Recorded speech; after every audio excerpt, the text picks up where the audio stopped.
Ora, sejam bem-vindos para mais um vídeo e para mais uma apresentação de um livro, e hoje vamos falar sobre o livro A Razão das Nações.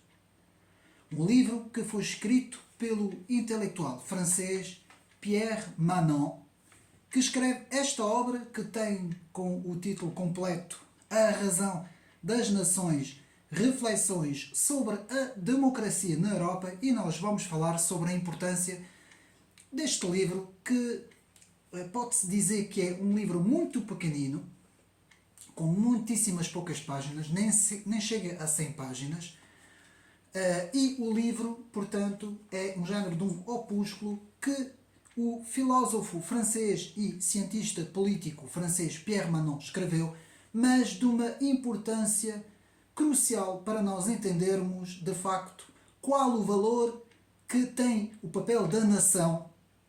Isso depois,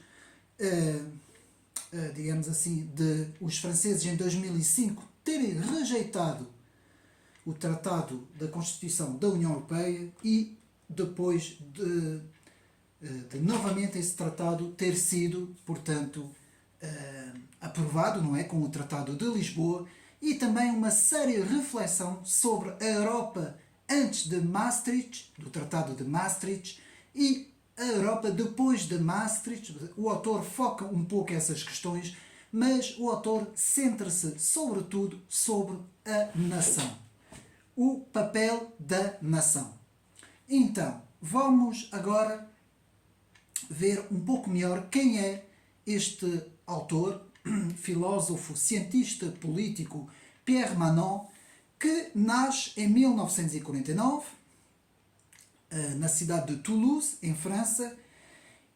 Portanto, um filósofo, considerado filósofo francês da escola Normalienne, não é? Agregado em filosofia em 1971, especialista em filosofia política. Foi durante algum tempo o assistente do grande Raymond Aron, o cientista político francês Raymond Aron, bem conhecido liberal clássico, como eu costumo dizer, e nós vamos ver que estes autores se posicionam num liberalismo, mas num liberalismo mais clássico, mais conservador, que não tem nada a ver com o liberalismo pós-moderno, que eu fiz há pouco tempo um vídeo também sobre essa questão dos três grandes liberalismos: o liberalismo clássico, o neoliberalismo e o liberalismo pós-moderno. Estes autores, portanto, este autor, principalmente Pierre Manon, que segue as pisadas de Raymond Aron, dentro daquilo que nós chamamos o liberalismo conservador, se é que podemos dizer assim a palavra. Foi muito tempo diretor de estudos na Escola das Les Hautes Études en Sciences Sociales, que é a escola dos altos estudos em ciências sociais, fazendo a tradução, não é? Que eu estou aqui a ler em francês. E também desenvolveu uma obra filosófica densa, principalmente influenciado pelo pensamento tomista, pela teologia do grande Santo Tomás de Aquino, tendo assim uma política centrada na defesa da liberdade. Este autor, como eu disse, mais dentro do conceito de liberalismo clássico, liberalismo moderado, liberalismo mais conservador, como nós o queremos chamar, e também de um certo pluralismo dentro das ideias, defendendo também os direitos humanos, um crítico muito grande do totalitarismo soviético e do radicalismo socialista, considerado como um elemento central da redescoberta dos grandes liberais clássicos, de onde Alexis de Tocqueville também tem um papel central no pensamento de Pierre Manon. Portanto, Pierre Manon, nos seus estudos, na sua juventude, nos seus estudos, ensinou, seguiu o ensinamento na escola de seguiu o ensinamento com Louis Junet, portanto, na escola dos altos estudos, como eu disse, e participou a própria conversão do mesmo no catolicismo. Foi admitido na Alta Escola Normale Supérieure de la Rue d'Ulm em 1968 e foi então aí em 1961 que se agregou, portanto, em filosofia. Desde 1992 é diretor dos estudos da escola EHESS, que eu vou dizer, portanto vou traduzir, que é o Centro de Estudos Sociológicos e Políticos de Raymond Aron. Portanto, ele é neste momento o diretor de estudos dessa escola. Como eu disse, foi muito tempo assistente de Raymond Aron no Colégio da França. Participou também na criação da revista Commentaire, Comentário, em 1978, na qual fez parte da redação durante bastante tempo. Participou também no seminário de François Furet, o grande François Furet, que escreve também reflexões sobre a Revolução Francesa, não é? Que faz um livro muito interessante, Penser la Révolution Française, Pensar a Revolução Francesa, é assim o título da obra de François Furet, que podem ir ao canal também Ocidente Neri e terão lá, portanto, o resumo do livro, que constitui a base da criação do Centro de Estudos de Raymond Aron, do qual preside Pierre Manon. Também se cruzou notamente com nomes como Claude Lefort, Cornelius Castoriadis, Pierre Rosanvallon, Marcel Gauchet, o grande Marcel Gauchet, e Vincent Descombres. O essencial da sua reflexão política e estrutural se baseiam à volta de duas grandes questões fundamentais. Seu trabalho tem a ver com as gênesis do pensamento político moderno, e Pierre Manon contribuiu neste quadro a desenvolver todas essas reflexões no Centro Raymond Aron, redescobrindo o grande movimento dos grandes textos e dos grandes livros, dos grandes autores como Benjamin Constant, François Guizot e principalmente Alexis de Tocqueville. Portanto, este autor, como eu disse, é um estudioso do liberalismo clássico. Portanto, nada tem a ver com o liberalismo pós-moderno.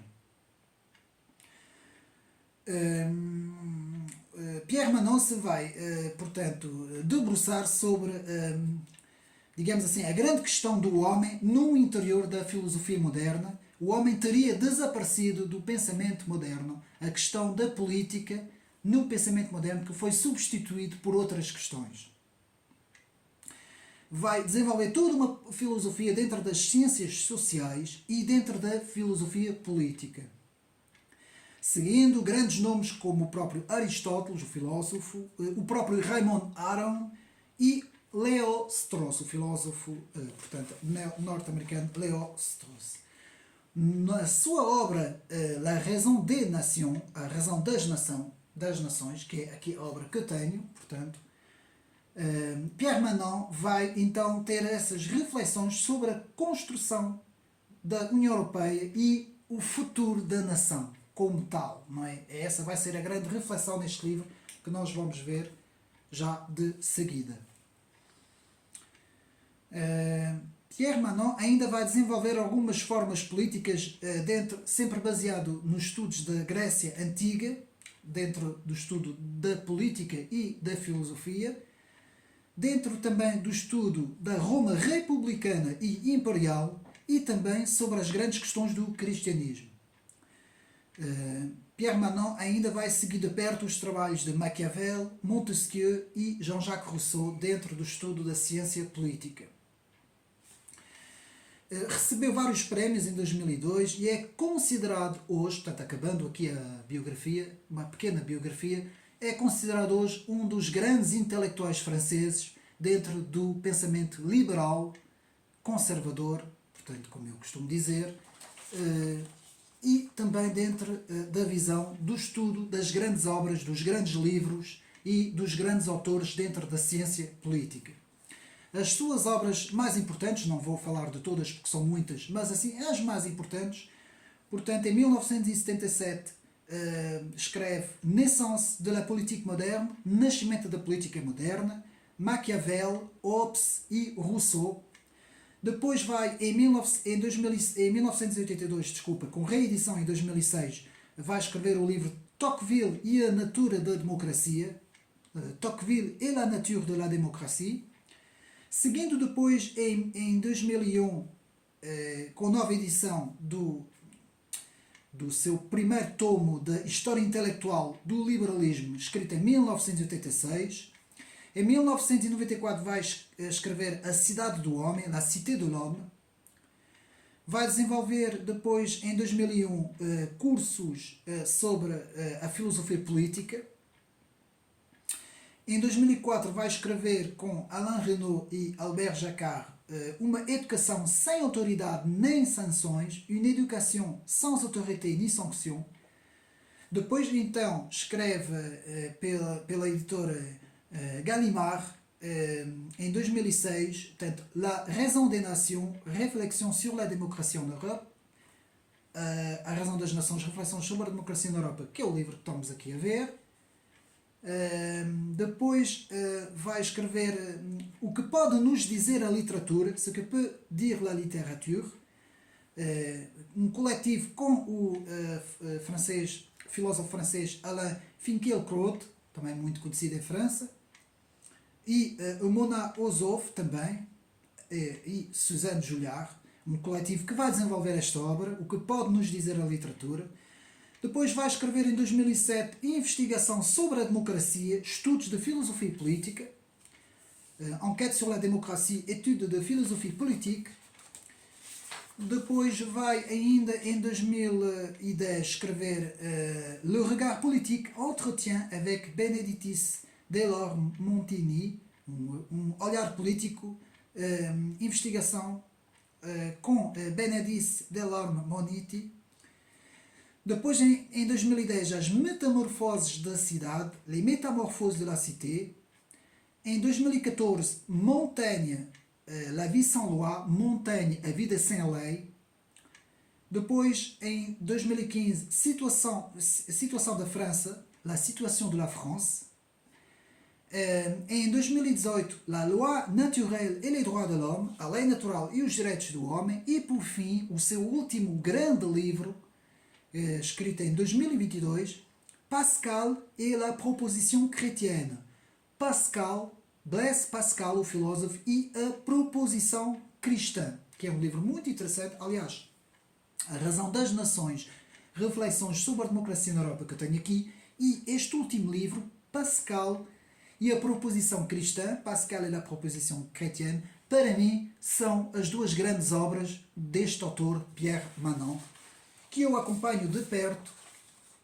Como os meus amigos sabem, eu não sou liberal, nem sequer sou liberal clássico, mas acompanho o pensamento deste autor, um pensamento muito interessante no estudo dos grandes livros, no estudo dos grandes textos, no estudo dos grandes pensadores dentro da história das ideias, chamado História das Ideias Políticas, e este autor nos brinda com um livro importantíssimo que fala sobre a importância da nação, meus amigos, que é isso que hoje nós vamos centrar este vídeo. O objeto do estudo deste vídeo é a nação.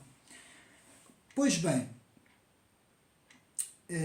eu vou aqui rapidamente ler o índice do livro, porque ele é muito pequeno, e para nós termos uma ideia, portanto temos a introdução na página 9, situação na página 12, depois temos três pontos no livro que o autor vai desenvolver. O primeiro ponto, a democracia, na página 19. O segundo ponto, a nação, na página, portanto, 37. E o terceiro ponto, a religião, na página 59. O autor vai desenvolver estes três pontos que eu li, importantíssimos: a democracia, a nação e a religião, que estão ligados, portanto, segundo este autor, estes três pontos estão ligados uns com os outros, e é toda a base da reflexão deste autor, filósofo Pierre Manon, que começa por dizer sobre a importância da nação.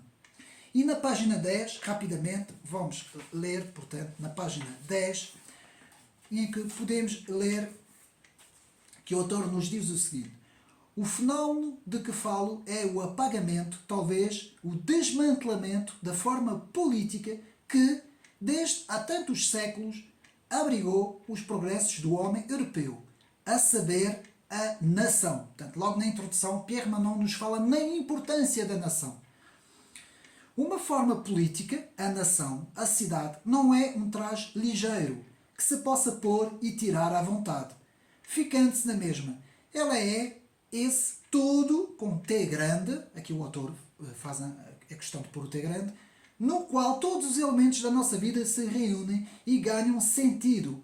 Se a nossa nação desaparecesse subitamente e o que ela mantém em conjunto se dispersasse, cada um de nós tornar-se-ia num instante um monstro para si próprio, meus amigos. Esta é, para mim, uma das grandes introduções deste livro, o apagamento do fenómeno político à nação. Que é isto, meus amigos?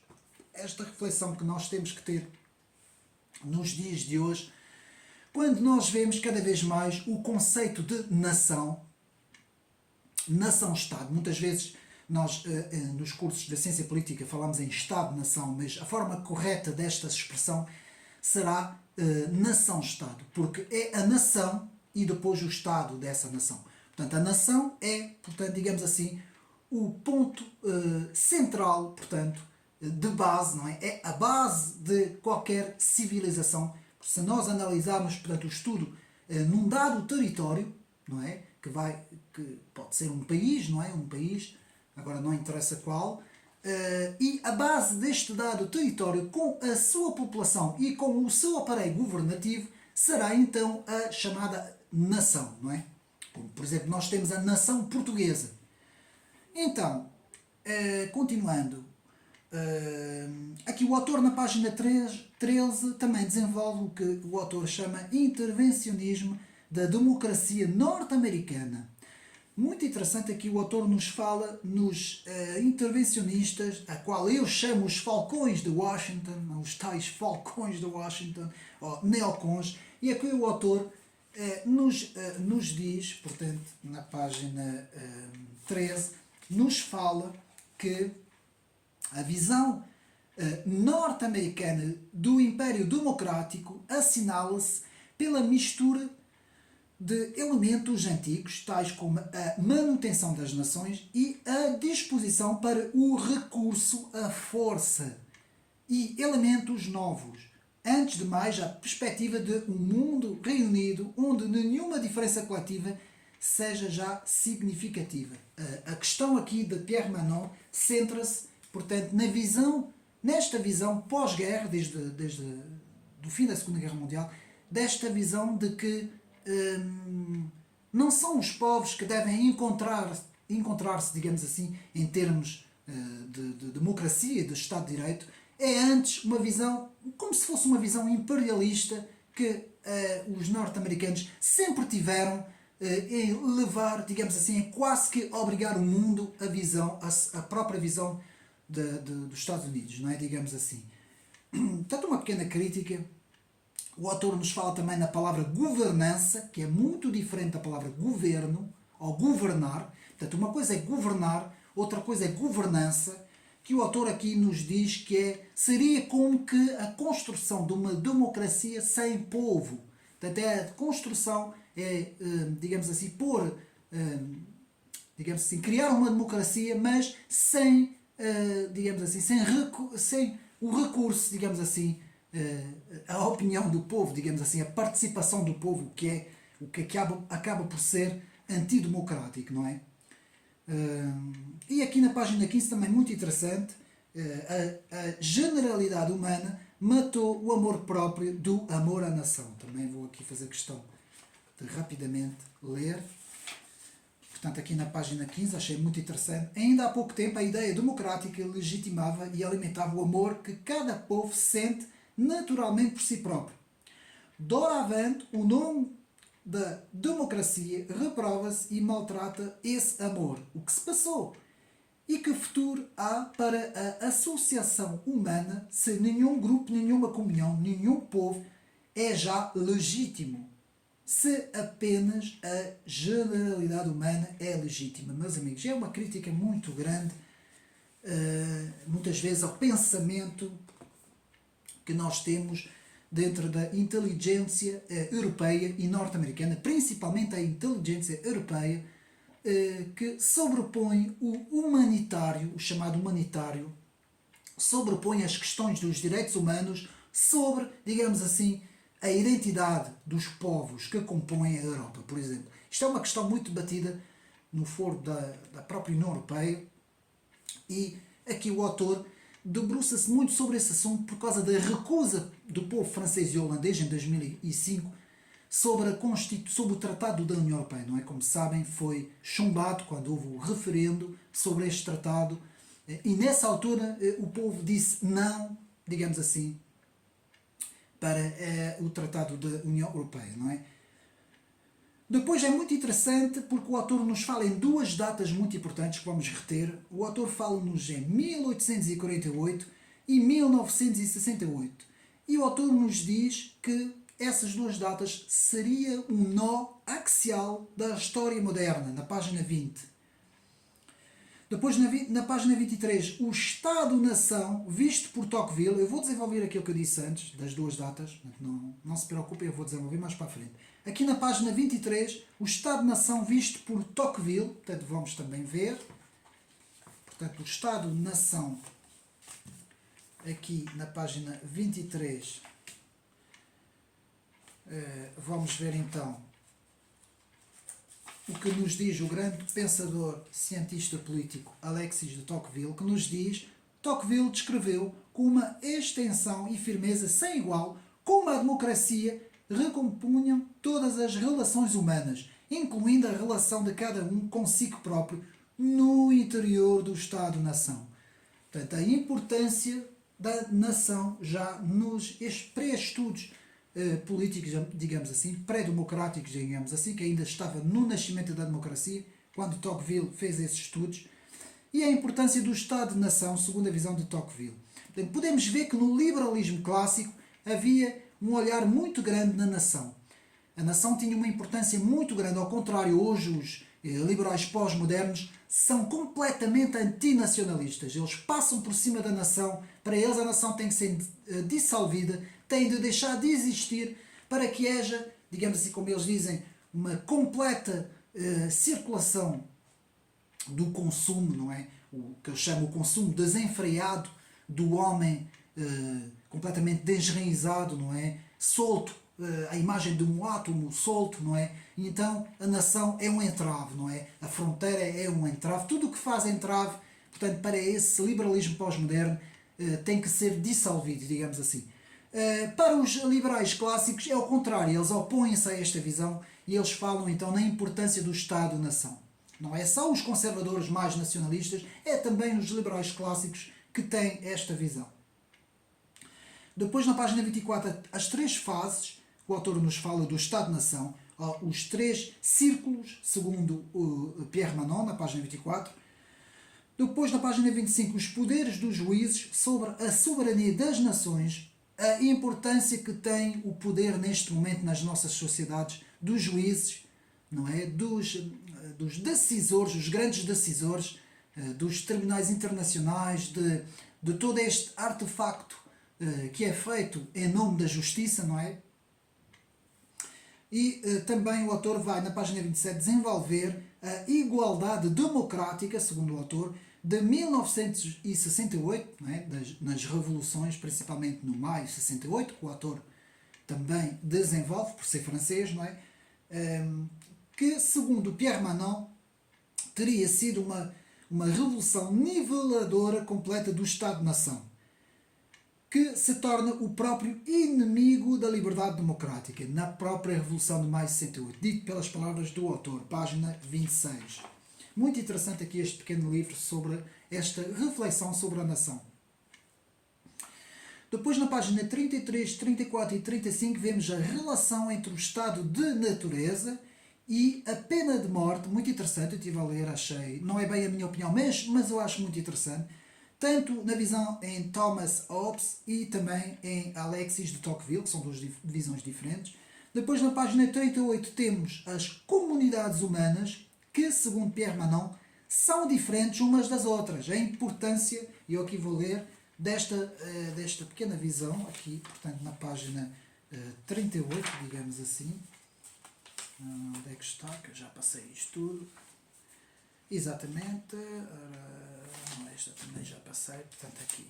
Na página 38, então podemos ler: as comunidades humanas são coisas compactas, fechadas, dificilmente penetráveis, cada uma dotada de uma perspectiva que lhe é própria e prendendo os seus membros a uma tal profundidade que os instrumentos tão cômodos e os prazeres tão comunicativos da vida moderna não bastam para suscitar entre elas uma vida efetivamente comum. Portanto, a importância de cada comunidade humana.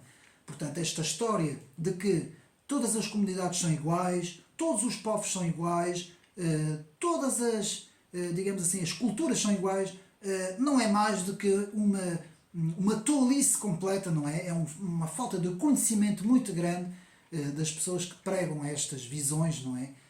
E aqui muito bem Pierre Manon nos explica precisamente isso.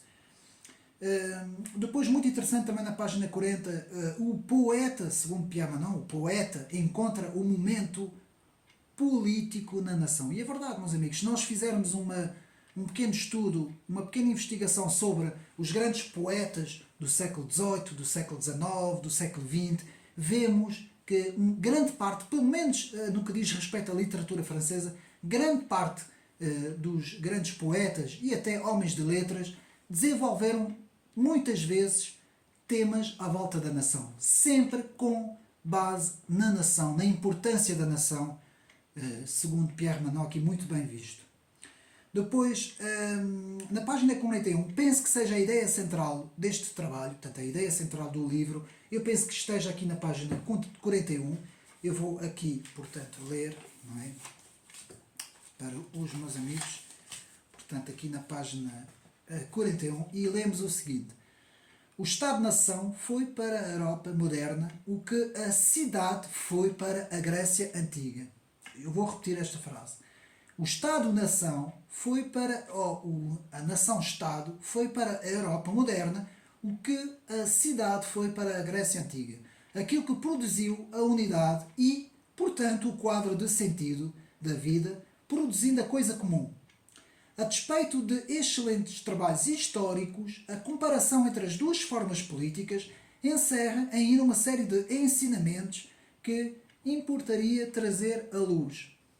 O que se pode dizer, em todo o caso, é que a cidade e o Estado-nação são as duas únicas formas políticas que foram capazes de realizar, pelo menos na sua fase democrática, a união íntima da civilização e da liberdade. Meus amigos, a ideia deste livro, a ideia central deste livro é esta. O Estado-nação é tão importante como foi a cidade na Grécia Antiga.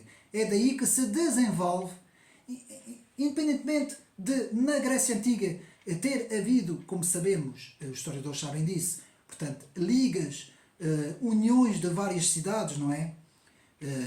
Nós sabemos isso, tanto quem estuda, digamos assim, a história de Atenas e de todas as cidades gregas antigas, sabemos perfeitamente as coligações que existiram por essa altura, mas a importância residia na cidade por essa altura. Assim como Pierre Manon nos diz que a importância no século XX, portanto que este livro ainda se baseia no século XX, residia na importância da nação. E que se um dia esta centralidade viesse, digamos assim, a ser dissolvida, a ser substituída até, digamos assim, poderia então daí, digamos assim, ocorrer uma série de fenómenos que seriam destrutivos, digamos assim, seriam fenómenos negativos para o futuro da humanidade, segundo a visão de Pierre Manon.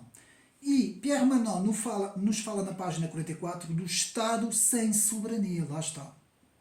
O que é que está a acontecer desde que, e agora vamos ver, desde que a União Europeia tomou uma direção completamente diferente da sua, digamos assim, da sua origem. É preciso ver que depois da Comunidade do Ácido Carvão, quando esta organização se torna a chamada CEE, inicialmente, digamos assim, a origem desta organização económica era, digamos assim, fazer a reunião de várias nações na Europa, mas mantendo as soberanias das nações. Isto estava nos primeiros textos.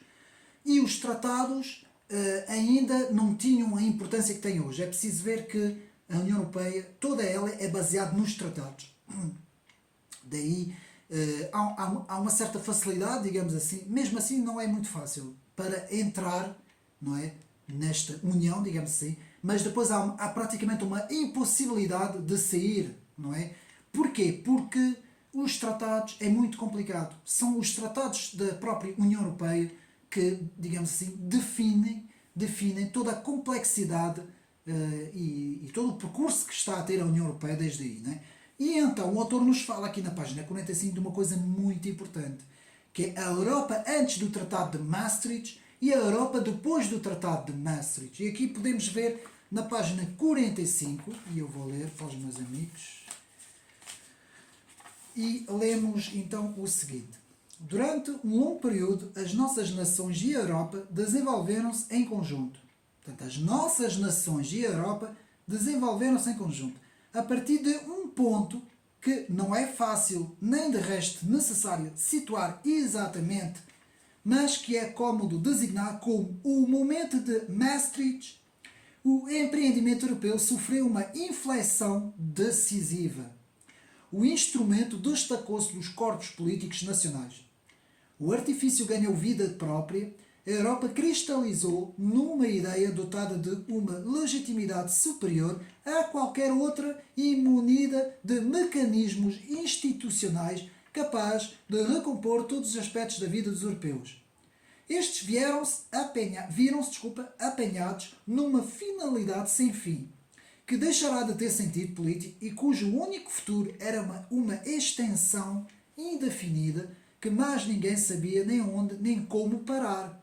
E agora estamos aqui, neste ponto, nos diz Pierre Manon. E é precisamente isso, é precisamente isto que acontece. É que fazendo um estudo científico de todos os países que compõem o continente europeu, digamos assim, fazendo um estudo cultural, um estudo político, um estudo linguístico, um estudo histórico, até um estudo filosófico dentro da história das ideias, e nós vemos que, embora os povos que compõem, as várias nações que compõem o continente europeu, são povos semelhantes, digamos assim, têm origens históricas semelhantes, portanto eu estou a falar dos povos originais, de origem da Europa, não é? Autóctonos, não é? Povos europeus, muitas vezes vemos também que há certas diferenças muito grandes em termos políticos, em termos culturais, em termos históricos também, mas principalmente políticos e culturais, e daí a importância de cada país ter a sua nação, cada país ter a sua chamada soberania. A soberania é muito importante.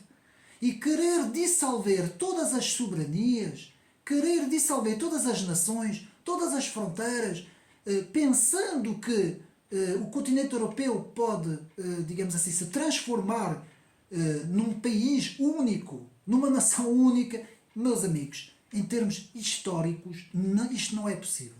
Nós vemos vemos a situação, por exemplo, dos Estados Unidos da América, não é? Que aquela quantidade de Estados, não é? Por isso é que o nome é Estados Unidos da América, e vemos ali uma facilidade maior, derivada da própria história dos Estados Unidos, a língua também, que é um ponto importante, que unifica todos os Estados, não é?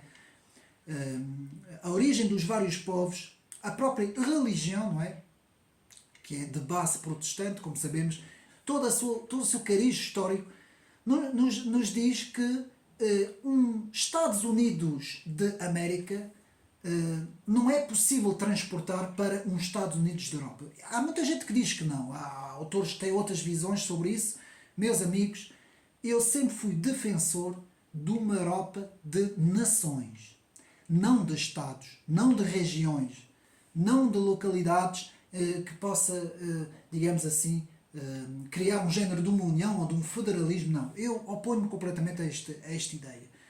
E penso que a ideia de nações, com a sua própria soberania, seria capaz de resolver muitos problemas, meus amigos, muitos, mas isto é outro âmbito, seria outro vídeo, estamos a afastar-nos um pouco do vídeo, mas aqui o autor muito bem na importância da Europa antes de Maastricht e a Europa depois de Maastricht.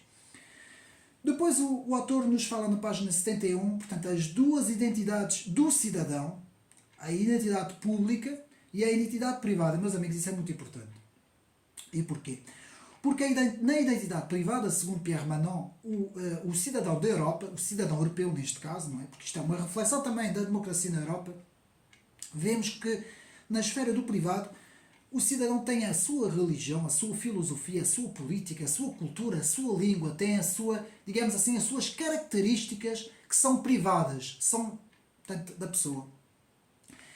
Que tudo isso prefaz depois na esfera pública, não é? Se nós fazemos a comparação entre a esfera privada e a esfera pública, que isso depois se transporta num agregado de cidadãos, não é? Que vai prefazer uma nação. E é isso que Pierre Manon nos diz, a importância desta visão. E ao se diluir a nação e a soberania da nação, os perigos que podem aí advir, e depois já também os perigos da mudança do tecido demográfico, isto é outra questão que o autor aqui não foca, mas é uma questão importantíssima, não é? A demografia, não é? Digamos assim, e a mudança cultural também na própria demografia, não é? E tudo isso é importante, portanto, a esfera pública e a esfera privada. Na página 72, portanto, a esfera pública e a esfera privada, que esta deve ser protegida pela lei, segundo o autor, não esquecendo que a esfera privada deve, pelo Estado de Direito e pelas leis e pelas constituições, deve ser uma área inviolável, digamos assim, em que prevalece, digamos assim, os direitos e as liberdades. Depois vemos aqui na página 81 o universalismo da União Europeia, lá está, comparando com VS, digamos assim, com o nacionalismo de Israel. Aqui toda a parte final do livro o autor nos fala sobre a nação de Israel, sobre o exemplo da nação de Israel em termos de Estado, em termos de Estado-nação, comparando com um certo universalismo da União Europeia. Meus amigos, eu não vou aqui falar muito sobre isso. O autor não desenvolve muito, porque são poucas páginas, mas nos dá uma visão de que, de facto, qual a comparação que pode ser feita entre estas duas visões. Portanto, a nação, a União Europeia e a identidade cristã. Na página 82, 83, 84. Uma reflexão muito interessante de Pierre Manon, que acaba este livro com essa reflexão sobre a nação. Bom, o que dizer do livro? O livro, acho que o livro é pequeno, devia ter mais páginas. Pierre Manon devia ter desenvolvido muito mais este tema, porque é um tema importantíssimo, mas penso que, de facto, independentemente do posicionamento político do autor, se é mais liberal, se é menos conservador, se é mais conservador, se é menos liberal, penso que deve-se escrever sobre este assunto. Portanto, o assunto da nação, da nação-Estado, digamos assim, deve ser um assunto, nestes dias de hoje, não é? Deve ser um assunto importantíssimo, porque nós hoje vemos ideias políticas, muitas vezes na inteligência europeia, de que a nação é uma coisa má. A nação representa, alguns até dizem, não é? A nação representa a guerra, não é? Por causa do síndrome, digamos assim, de 1945. Tudo isso é uma fantochada, meus amigos. Tudo isso é uma falta de perspectiva, digamos assim. É falta de conhecimento, é não perceber absolutamente nada em termos históricos, não é? Porque a nação não nasce em 45. Não é porque houve uma nação na Europa, uma nação nos anos 40, bélica, que quis fazer a guerra contra toda a gente, que é mesmo isso, não é? Digamos assim, a nação alemã, por essa altura, não é? Que isso deve, digamos assim, pôr em causa o sentido de nação, meus amigos. A importância do Estado de nação, a importância da soberania da nação, das próprias nações mesmo reunidas, serem diferentes e prezar essa diferença, porque é na diferença que está muitas vezes o enriquecimento, tanto cultural como político, como filosófico, não esquecendo isso, porque as visões igualitaristas são visões de esquerda e de extrema esquerda, visões destrutivas, visam a desconstrução e a dissolução da cultura do homem e da nação, não é? E, portanto, mais uma vez, eu devo dizer que o Estado-nação é importantíssimo, meus amigos. É importantíssimo nós estudarmos sobre isso, sobre a importância dentro da ciência política do Estado-nação, e eu quero acabar parabenizando este autor pelo trabalho que fez. Pierre Manon, um grande intelectual francês, que eu acompanho os trabalhos. Há muitos outros grandes intelectuais hoje, mas Pierre Manon é sem dúvida um homem a ter em conta ainda hoje, com o seu livro Pascal, não é? Um livro muito bom, meus amigos, muito bom, sobre também o estudo da perspectiva cristã do cristianismo, não é? É um livro, digamos assim, mesmo com o título principal, o título, digamos assim, original, a proposta, a proposição chrétienne, a proposta cristã, é o seu último trabalho, devo de dizer que é também um trabalho importantíssimo sobre as ideias originais de Blaise Pascal, já, portanto, nessa altura, no século XVII, com as grandes mudanças da modernidade, não é? Com todos os grandes, desde o avanço científico, as ideias racionalistas, o avanço científico, as primeiras ideias modernas dentro da ciência política, e o autor aqui, muito bem, desenvolvendo as ideias de Blaise Pascal, o grande autor dos pensamentos. Podem também ir ao canal Ocidente Nérix, foi um dos primeiros vídeos que eu fiz no canal, em 2 vídeos sobre os tomos Pensamento, tomo 1 e tomo 2, e devo dizer que Pierre Manon é um grande autor, e fica aí então uma recomendação. Este livro está à venda, das edições 70, mais uma vez, parabéns às edições 70 por fazer mais uma tradução e um grande trabalho de um autor dentro das ideias e da ciência política. E fica aqui então esta recomendação aqui para o meu canal, portanto, A Razão das Nações, reflexões sobre a democracia na Europa. Então, obrigado a todos, um abraço e até uma próxima.